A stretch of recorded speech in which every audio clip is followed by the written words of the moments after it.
Hello, everyone, and welcome to day 3 of Learning Redefined, Showbie's online conference. My name is Abdul Chohan. I am the VP of Learning for Showbie. And just in case, if you don't know what Showbie is a hybrid learning platform. It has over 3 million educators globally that have been using it. It's very much focused around providing richer, deeper, more personalized feedback to learners. And Showbie's been working alongside educators for almost 10 years now, and it has a variety of really powerful partnerships with some very great, very useful applications that are being used by schools and school teachers everywhere. So for this session, I am kind of very honored, and I'd like to welcome Michelle Thomas. Michelle has been a friend and a colleague, and I suppose we've done a lot of work together, I suppose, in the past as well. Michelle has been a head teacher since 2004. She's a national leader of education. She is a school inspector, an Ofsted inspector in the UK as well. And the numbers will drop now and everybody will run away because of that. Is the she's the director. She's a director of education at the School of Research Science in Dubai, in the UAE. That is an extremely large school, 3,600 students, and kind of local students as well as expats and English-speaking students as well. So welcome to the session, Michelle.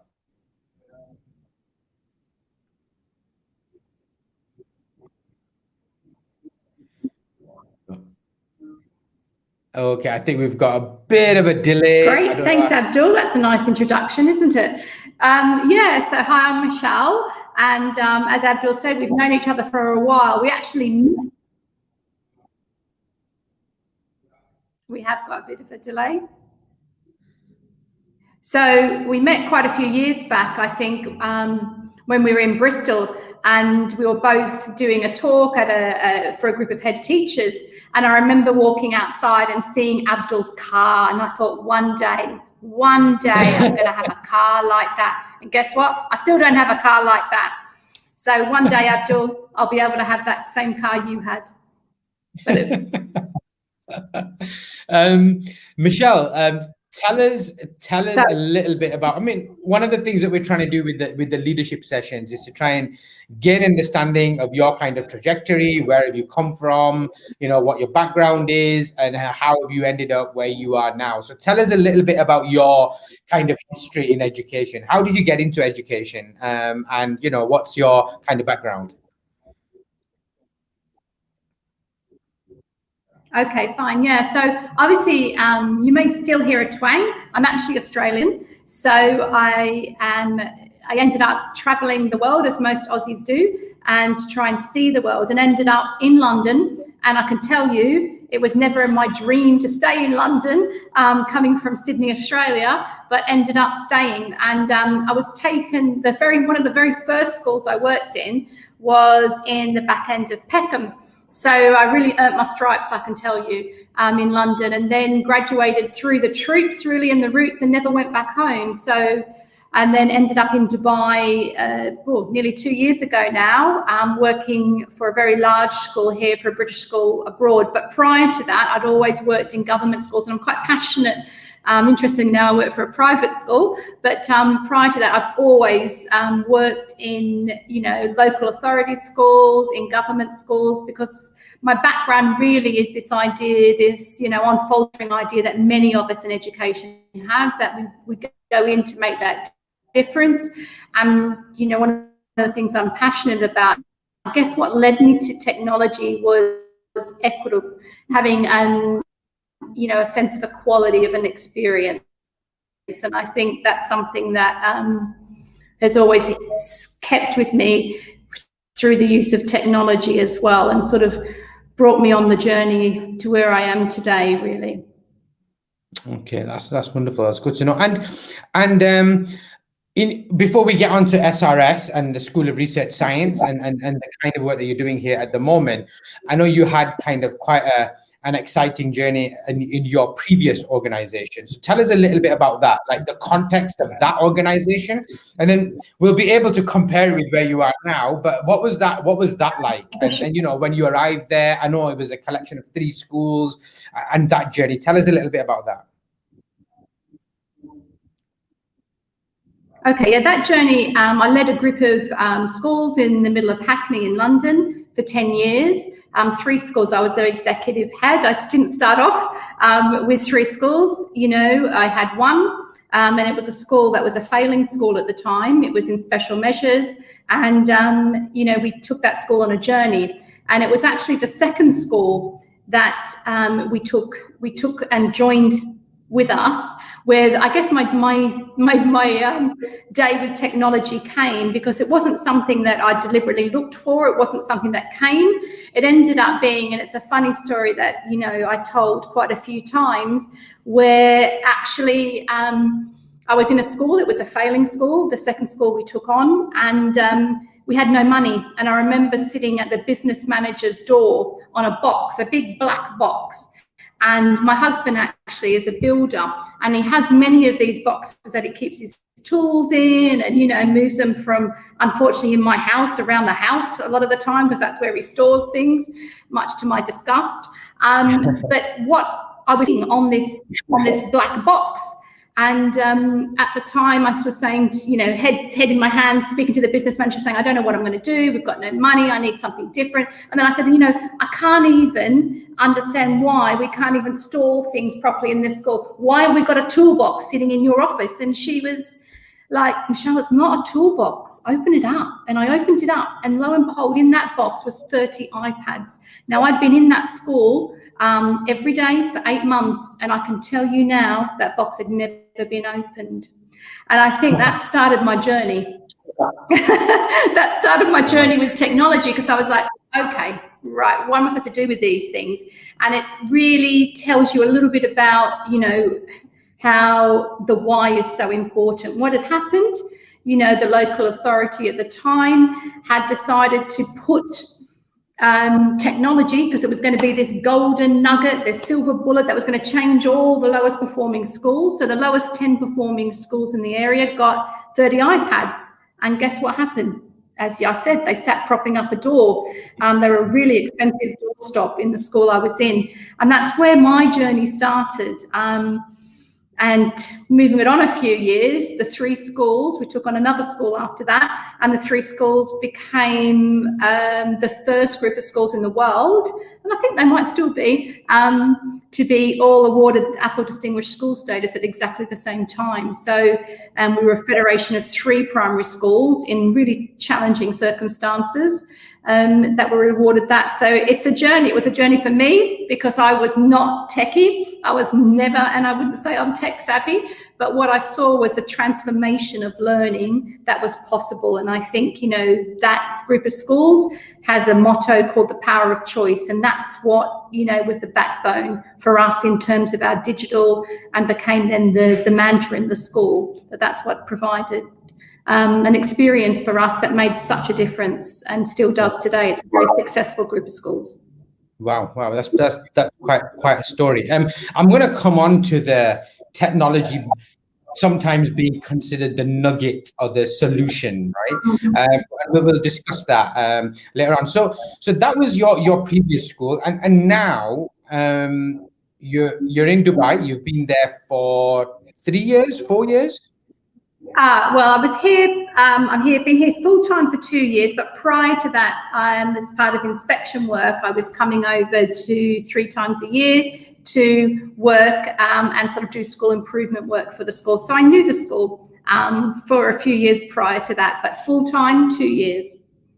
Okay, so tell us a little bit more about the context of this school, right? Because you've explained your previous organizations, is Hackney. I think a lot of the people joining us today are potentially from the UK. We have got people registered from elsewhere as well, but it's basically inner city London. And now you then move to Dubai, and Dubai for a lot of people around the world is kind of a very shiny place where everything's made of gold. So tell us a little bit about the context of the School of Research Science. What does that look like? It's a fantastic school. Well, it's a huge school. It's an all-through school. So we have 2 sites as well. So you're spread across, you're in the middle of the desert. We're right in the heart of Dubai, but it's got a uniqueness about it because it's a British national curriculum school. However, the majority of our students are Emirati. So they come from the local culture. So 98% of our students are actually EAL. So although we immerse them completely in, the English national curriculum on a day-to-day basis, it's not their first language. So, Arabic is their first language. We have a very strong Arabic component. So it's an interesting school because, it's a British national curriculum school, yet most of our students are EAL. So it's a local school with a British flavour about it. So I think it's been really interesting coming and seeing something completely different. And you yourself have been to the building. The building's incredible. But it was missing that certain something about it when I came. The building, I was in, if you compare it to the schools I was in, one of the schools was a Victorian building, one was like a 70s prefab. We didn't have flexible learning spaces. We made things out of IKEA pillows. However, I've come to a different environment where it is built, it's brand new, it looks like a hotel, it looks like a 5-star hotel, yet the style of learning couldn't have been more backward from those learning spaces. Right. It was very traditional. It was very, let's all sit in a row, let's all get our pens and papers out, let's all open our books, which is nothing wrong with that, and there's a time and a place for it. But wow, the children were really being done to rather than being learnt with. And I think that was the biggest shift that we've started to see here at SRS, a big change. I mean, I've had the privilege of visiting the school a number of times, and it is absolutely a phenomenal kind of building with research so on. But I think, like, in my visits and the subsequent visits that I've kind of had over the years, I've certainly seen a transition in the way in which teachers are looking at pedagogy and learning. The one thing that's always been kind of, I suppose, not surprising now, probably because I've been working with schools with visionary leaders for a while, but actually the schools there's a clear understanding that technology is not the nugget. Yeah, it's not the thing that's going to solve everything, right? That's an absolute kind of understanding. And where I'm kind of seeing good things happening is where the focus is really becomes on good practice, good teaching and learning, and so on. So in terms of like your work in the school that you took on in your previous role that was failing, in terms of what you're doing at SRS, what does that look like? What kind of things, when you walk into a school and you're not seeing what you should be seeing, what are the things that kind of you want to put in place? What are your kind of priorities? I think, number one priority for me is learning and a really, understanding from the teachers what learning looks like and what it feels like. And I think the biggest shift sometimes is that focus on pedagogy. And as you said, people say, oh, well, of course, we know pedagogy, and a big shift has been around the curriculum. What are we actually trying to deliver? And how we will deliver it is really key. And I think that focus on pedagogy has been something that for me is nothing you can take away. Putting technology in a school isn't going to make a difference. Putting 500 great looking, an amazing building isn't going to make a difference. It's about what you do with that landscape that makes the difference. And for me, it's all about the pedagogy and having a belief, I think, in high performing learners, that every child that we work with has the potential to be amazing. And I think, SRS has always been very firm on that, that there's, one of their mottos was a bit, the old DFE one. I think it was the DFEE when we had no child left behind, and they sort of had that streamlining underneath their mottos a little bit, not so much anymore, which is good, because I think the most important thing is that people understand the why we're doing things. And that's the thing, stripping everything back, I think, is one of the first things I tend to do when I come into an organization. And I think, my husband calls me the deforester. I like to strip everything back. And I do that for a reason. It's not that I chuck everything out.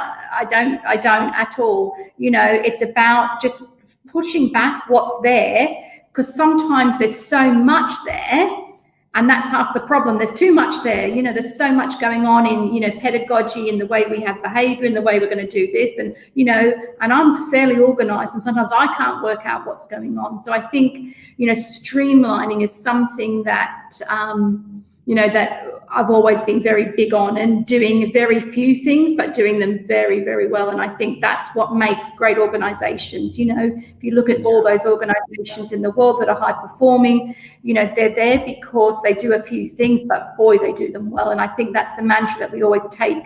I know you're a big believer of that as well, is that, let's do a few things and let's just do them really, really well, guys. And I think that's, that's where, I think sometimes you can get so much going on, and I think the level of consistency is key. In a huge organization like this school, we have 300 teachers. We're an international school as well, so you're going to have turnover of staff.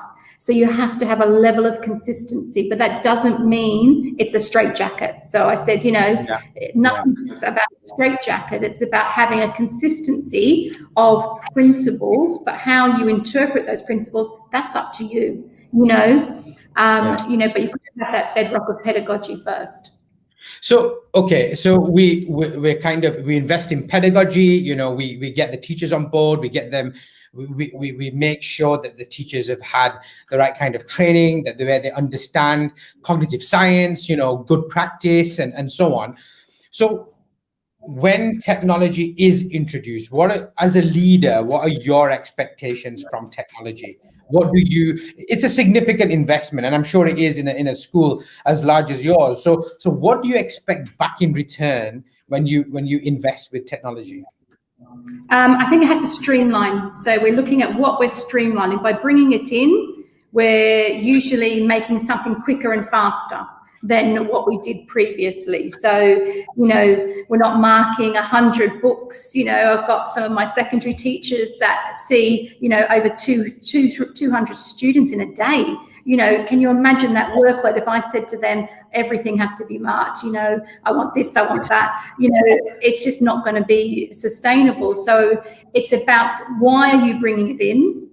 What is the reason you're bringing something in, and what are you going to do with that differently? You can't just add it to the top and stir it around and hope it's going to do something. It won't, because I've seen that in so many schools. It's not a silver bullet. It's about, taking what it is and making sure it connects somewhere with the pedagogy of what you're doing. And for us, it was about streamlining for us of, in feedback and the way we do things that have made it so much quicker and faster. And also very significant in a school like this because of the EAL nature of the students who struggle with, teachers' handwriting to begin with, even if you are a native speaker, let alone having another language that you're working in and trying to work out what the teacher's writing sometimes. So we found that, technology has been absolutely phenomenal for this school and this environment. So what does that look like now? I mean, you've got technology in the school. I know you guys are using Showbie, I'll put that out there, and Socrative as well. But what does that experience look like for teachers and for children and for families and the wider community? What does that feedback and assessment look like? Okay, yeah. So we have a one-to-one deployment in secondary. So all of our students in secondary have their own iPad.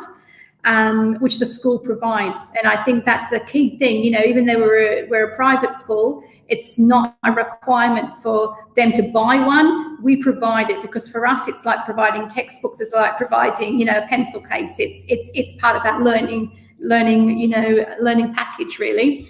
And in primary, we run a shared model. So we have a shared, like 1 to 2, 1 to 3 in the younger classes. So we have a huge investment. So for us, teachers, and actually not just teachers for us, we have English speaking teachers, we have Arabic speaking teachers, we have a welfare team, we have a huge deployment of technology to them. And they're the people that actually I'd always deploy first to the adults, because I've got to get them understanding what to do, how to do it. And, it's then taking them on a journey. In terms of assessment and feedback, Showbie is our go-to tool, because for us, it just bridges learning gaps very, very quickly. We're able to instantaneously give feedback to students. For teachers, they're able to connect and collaborate in very creative ways. And, I know we were just talking about one of our teachers that was on earlier, talking about something, didn't even know she was doing it. That's how sometimes you find things out. The way she was using it for moderation was incredible. Yeah, that was pretty fantastic. That was earlier on today. And by the way, those of you that are watching, that was the session earlier today on psychology and how psychology is taught at the school. So we had Ashley Creedon, who was kind of sharing stuff. And I would definitely urge anybody that's watching this video, kind of joined on for the streaming session, to actually go back and take a look at that video. It's pretty amazing in terms of what was being achieved and the detailed structure that she gave around that. But yeah, okay. And assessment, Michelle, how is that different? I suppose what I would be asking is, what can you do now that you weren't able to do in the past? And, how deeply rooted is it? Does it affect your policies and all that kind of stuff? What does assessment look like? I think we say it's as learning in real time. So for us now, assessment is day-to-day practice. And I know people are going to say, oh, we do that all the time, when we give feedback, but there's no way that the students can go back and reflect. So they don't have that. If you're just giving verbal feedback, that's great, amazing. Yes, it's in the real time. However, where are they ever going to remember that? These are students that are going to 4, 5, 6 lessons a day, or even in a classroom having English lessons and another subject. So for us, I think what Showbie is phenomenal for is having that record, so students can independently go back and look at their learning and look at their journey. And I think that's one of the most amazing things that assessment in real time for Showbie that it does for us. It just gives that, that ability to have assessment in real time very quickly, but it allows the students a level of independence that you won't get unless you sit there with 300 books at an end of a day. And I think that's not what I want my teachers spending their workload on. I want them discussing, I want them talking about, learning, thinking about the curriculum. I want them thinking about how they can make things, and make things easier and quicker for students. And the connection that students have with their teachers absolutely improves through our assessment loop that we have. And I think we'd never, ever go back now, and many of our departments in secondary and even, primary doesn't have a one-to-one, but I know they would be really keen to have one-to-one. Many of them don't now have copybooks, as they call them here, or exercise books from my country, because there's not that same need, and yet they've got, they don't need to worry about where's book one. Have I got book one? Has anyone found book one yet? I've lost, Michelle's book one. I've only got her book two. It's all there. I mean, that's the incredible nature, I think, of what you can do with technology, is just have that year on year as well, especially if, for our older students that are doing 2 years of coursework, it's all there for them. And I think that's what's incredible. I think certainly one of the things that we do hear from a lot of schools, and I think we've seen this at your place as well, at SRS, is that the whole voice feedback element is pretty powerful. The fact that you can just overlay voice notes, doesn't matter. And you guys are using Office 365 as well, right? You use Word, Excel, PowerPoint, and all those kinds of things. And the fact that it integrates with that works pretty well. So, Michelle, just one couple of other questions. Firstly, a lot of the stuff that you have just spoken about, I know was part of the vision and already in place even before lockdown happened, right? So what was it like when kind of lockdown happened? What was that experience, and how was the use of your approach, pedagogy, technology, learning? How did that work? Well, I think it gave everyone, even though we were already technologically, I didn't say weren't as advanced as we are now. It gave everyone a rocket, didn't it? It gave everyone a rocket, but also it gave us the resilience I think what it gave us is the ability to change. And I think it made everyone very adaptable to change. And, after you had the big dump after the first year, he's like, how are we going to do all of this? How are we going to run a school virtually? We worked out actually that we could do lots of things really, really well. Some things, you prefer to do face-to-face for sure, like, meeting staff and talking to staff. Sure, we'd all prefer that. However, I think for us, it made it so much easier. And we were able to carry on like we were in the building, but we weren't, and at that point, we had teachers all over the world because they'd all gone home for their spring break, and many of them couldn't get back into the country. So we actually managed a school we had teachers in America, we had some in Australia, we had some in England. We had students also stranded in different parts of the world. So we managed the school in such a way through technology that actually, and I know people talk a lot about the recovery curriculum, and I've got a little bugbear with that because actually some of our students did much better, through that mode because type of learning suited them. So I don't think, everyone says, what was your recovery curriculum? We didn't have a recovery curriculum. Sure, we had to plug gaps, but, learning still happens. And I think that was, for us, we were really lucky that, we'd actually invested and thought about it beforehand. Now we wouldn't look back. And I think we would, we've talked about what do we take moving forward. And I think that's the most important thing. What are we taking moving forward, and what will that look differently in another year when things do open up a little bit more? Yeah. I think the biggest thing it did for us, was it just gave everything, technology for us is a connector. It connected a world that was dispersed very quickly and very, and in some aspects in quite upsetting circumstances. People had different things that had happened to them, and what technology provided for us is a connection that I don't think any of us could do without now. Yeah, absolutely. I do feel like the teachers kind of jumped into I suppose into action. They kind of took up the mantle. But I've seen schools with no technologies at all, but still trying to find a way to connect with students and make learning happen. There were schools that were using technology and they were supporting others that were still trying to find a path and so on. I know the number of webinars that went on, certainly during the first lockdown, was just ridiculous, but you could actually get on and learn about what remote learning might look like, different tools you can use and so on. So I think like educators around the world have really stepped up during this time. And I think parents had a hard time in terms of kind of initially during that lockdown, like how do I make this work and how do I support? What does the parent element look like at your school in Dubai in that context? How involved are they with the learning? What are their thoughts on the technology and so on? What does that feel like and look like?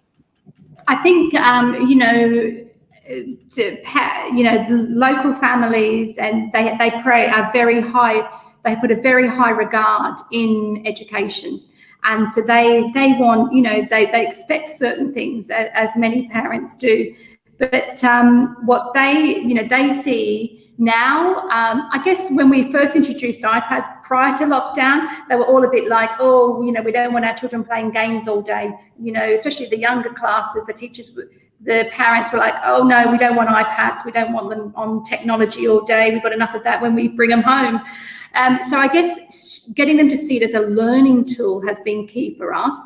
And I think the beauty of something like Socrative was a massive game changer for us. Because we have a culture of parents that are very exam driven. And obviously during lockdown, and even now, obviously, because we don't have, we haven't got external exams, the whole practice of having this special exam at the end of at the end of 12 weeks of learning or 6 weeks of learning, this major big high stakes exam couldn't happen in lockdown, could it? So it was ideal for us to introduce the idea of assessment being ongoing, and actually quizzing for us has been an amazing tool. And for parents to be able to go in and see that as well, I think that was a real game changer for us, and it's something we wouldn't. We do now. Low stakes testing for us is really, really key, and it drives our assessment. So we've managed to move parents' perceptions of high stakes tests to actually it's ongoing. We shouldn't wait for 12 weeks to see whether we know it or don't know it, because that's not how learning really is. And I suppose in a large school as well, I mean, trying to do that without technology would just take too much time from a teacher perspective. So kind of having tools like Socrative that do the marking, give the feedback and all of that, produce the reports and so on, can be quite powerful. And in fact, Ashley was sharing that this earlier on today in her session of how, it helps her to reduce workload, the fact that she can, and also kind of one of the things that she said that I thought was really powerful was that her ability to deal with misconceptions like almost immediately, because on the teacher dashboard on Socrative, it's showing the pass rate for each question, where they've struggled and so on. So that kind of gives her an immediate diagnostic in terms of where she needs to match where areas of misconceptions kind of need to be covered. So that's kind of quite powerful. Okay, I mean, this has happened to me a few times now. We start and then I'll kind of tap my phone just to check the time, and like 30 minutes have just gone and we've gone over, right? And I can kind of sit here talking to you for absolutely ages around these things. But what's your next steps? I'm going to kind of finish off on this question. What are your next steps? And any advice that you would like to give to people that might be embarking or looking at a journey, iPads, not iPads, technology, Showbie, not Showbie, whatever it is. If they're looking at a technology journey, if they're looking at a learning journey in the school, what kind of advice and top tips might you have for them?